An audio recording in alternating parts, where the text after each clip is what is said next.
Hi guys, so today we're going to be talking about energy, and there are lots of different types of energy. You've got sound, light, heat, electrical, chemical, and you'll always have what we call an energy transfer. So you use one type of energy and it can be converted into another type.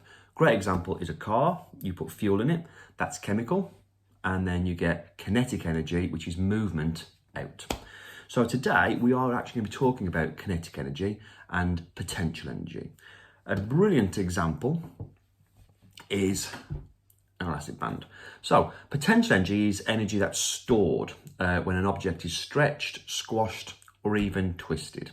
Kinetic energy is the moving of an object. So when an object moves, that's kinetic energy. So it's literally like running and things like that. That's kinetic energy. So an elastic band, if you stretch it, in this elastic band now, we have a lot of potential energy stored. If I release it, it moves across.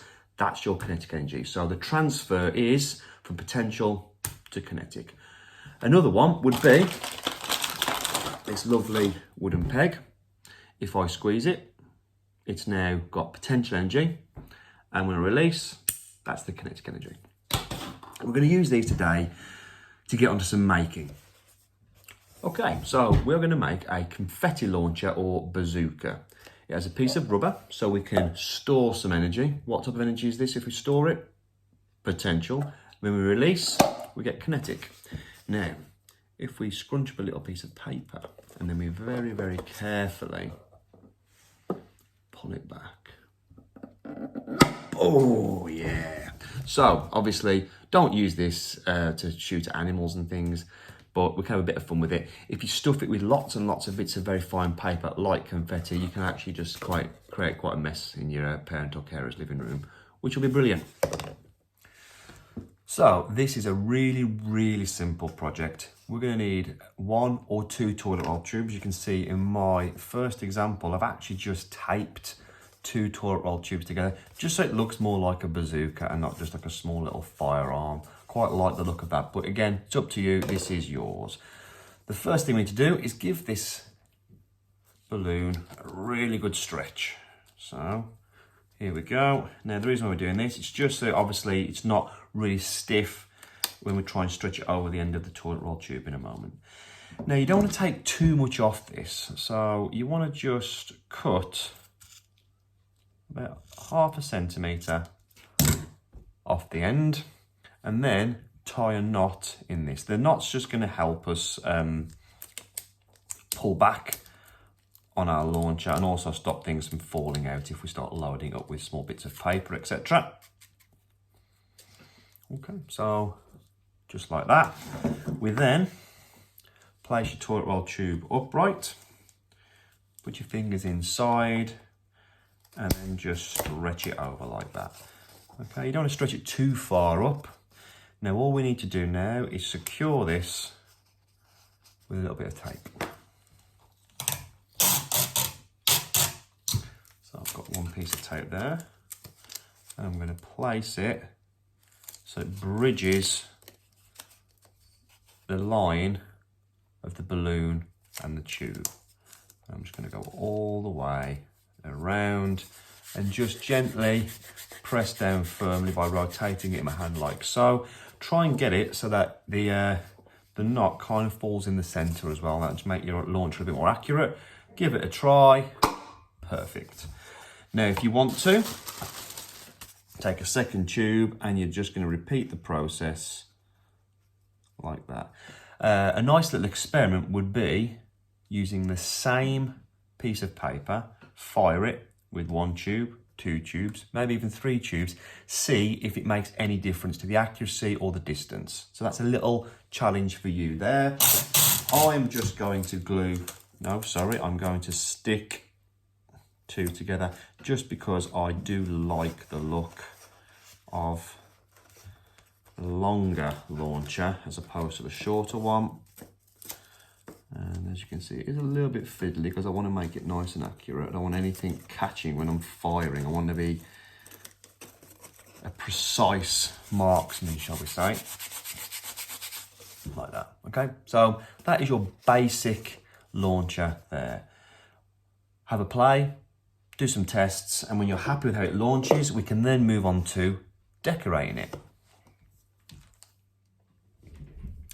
So we're going to design a few features for this bazooka to make it look a little cooler. Now, I do have more of these tubes, so I've got a knife just so that when I'm doing some of the cuts, it's a little bit easier for you to see, but there's nothing wrong with just using a pair of scissors. I'm going to flatten this off, and I'm just going to cut a little kind of ring out there. Now, I don't know why, but I just quite like the idea of putting that on the top as a bit of a sight. I'm going to use a glue gun for speed, but you can just use tape or Pritt stick or whatever you've got available. But just be mindful, if you're using glue, it's going to take a little while to dry, so don't get too carried away. You may have to leave it for 10-20 minutes for it to start to stick. PVA glue usually takes anything up to an hour before it's actually got a decent bond, so you can start moving it around. Right then, so let's just get going.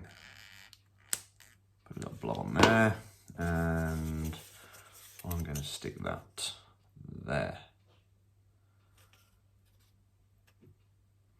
Now, this is the first part of my site. I'm going to put a little bit just there. So with a pen, so you can see, I'm just going to make like a triangle section. In fact, I'm not going to bother with a knife. Hopefully you can see everything I'm doing with just the scissors.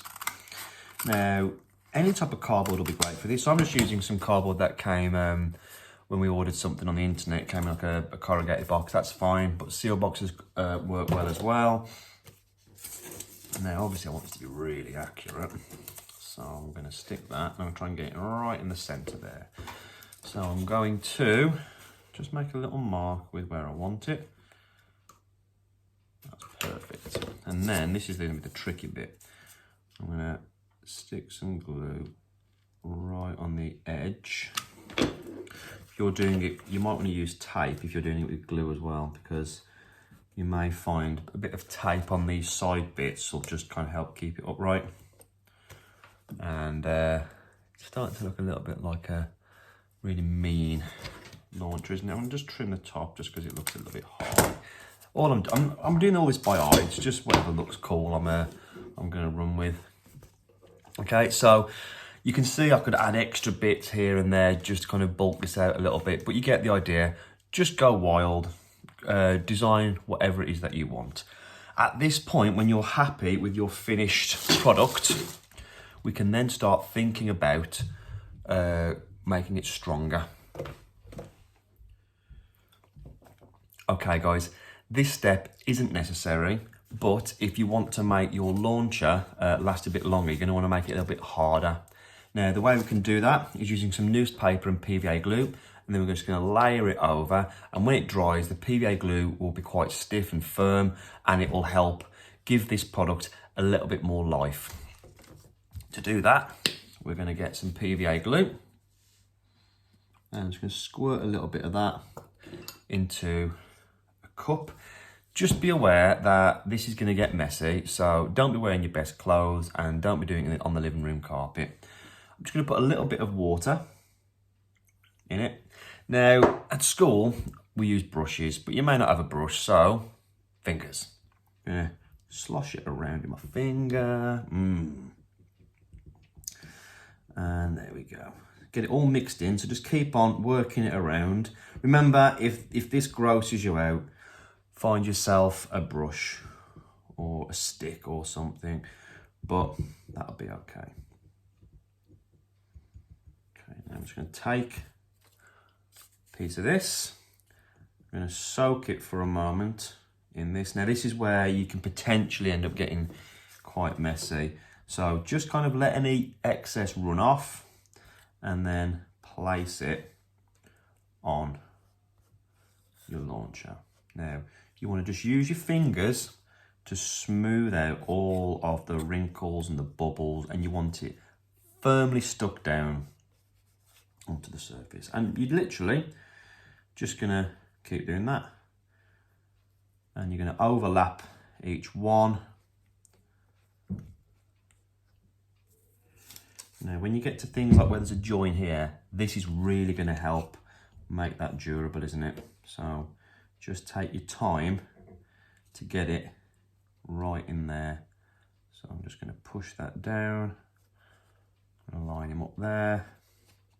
And then you can start folding over at the front and at the back. Now it may not stick straight away, and that's fine, but just by repeatedly rubbing out those creases, you are going to get there with it eventually. So you'll cover the whole thing, give it some time to dry. If you apply a second layer after the first layer is dry, you're going to make it even stronger. So at that point, you can then start painting and decorating and making it look however you want it to look. So have fun, guys, and I'll be seeing you next week.